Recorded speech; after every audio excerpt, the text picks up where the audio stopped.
Bonsoir à tous. Je vais dire une expérience que j'avais faite ici, il y a quelques années de ça. C'était une réunion qui faisait Jonathan. Quand je me suis convertie, moi je demandais à Dieu de ne pas avoir le parler en langue. Comme il y en a plein qui le demandent, mais moi c'était le contraire. Je disais, Seigneur, je ne le veux pas. Parce que j'entendais que plusieurs personnes disaient, il parle en langue, mais ça sort de lui-même. Et j'avais peur de me tromper, donc du coup je disais, Seigneur, s'il te plaît, ne me le donne pas. Et quand Bastien il a été appelé au ministère, il me l'avait dit. Et moi, c'est pas que j'y croyais pas, mais j'avais peur aussi. J'ai mon père qui est pasteur depuis 40 ans, donc j'ai vu ce que c'était une femme de Dieu à travers ma mère. Et du coup, je disais, elle n'arrête pas, elle est à droite, elle est à gauche. Il faut toujours qu'elle le suive, même quand il est fatigué.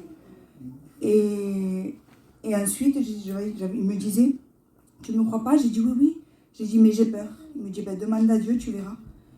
Et comme je faisais cette prière depuis longtemps que je ne voulais pas le baptême du Saint-Esprit, je disais, ben, Seigneur, si c'est vraiment tu l'as appelé au ministère, eh ben, je voudrais l'avoir. Et j'avais prié pendant un certain temps. J'avais fait des jeûnes pour ça. Et j'avais mon beau-frère qui m'avait donné un livre, je ne sais pas pourquoi, il n'était pas au courant. Il m'avait donné un livre, Être baptisé du Saint-Esprit. Et ce livre, j'ai mis 7 jours à le lire. Et une fois que je l'ai lu, il y avait une réunion. Et le lundi, Jonathan, il faisait des réunions, on va dire, de petits groupes comme ça. Et ce soir-là, il avait demandé, faites une prière secrète à Dieu et vous la mettez dans le panier. Et j'avais pris mon stylo et j'avais écrit, Seigneur, je voudrais le parler en langue, être baptisé du Saint-Esprit.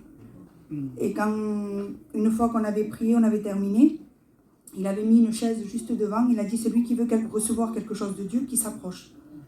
Je m'étais levée, et au moment où Jonathan avait prié pour moi, j'avais senti une parole qui ne venait pas de moi, et j'ai eu peur, je l'ai gardée. Et pendant qu'il priait, il me disait, ma sœur, ne le retiens pas, ça ne vient pas de toi. Et je disais rien, je suis partie m'asseoir, et mon mari m'avait entendu. Il me dit, tu l'as reçu? Non, j'avais peur, non, je ne l'ai pas reçu. Et pendant 4 mois, je suis restée comme ça. Et ensuite, je disais, Seigneur, je ne sais pas si je l'ai eu. Et lui, il me disait, refais ce que tu as fait à la réunion. Comment ça? Redis les paroles que tu as dites. Je dis, mais je ne peux pas. Il me dit, donc, c'est que ça ne vient pas de toi. Et à une autre réunion, on était venus, je m'étais assise à côté de la sœur Mon, ce jour-là. Et je priais dans ma tête, je ne bougeais même pas mes lèvres.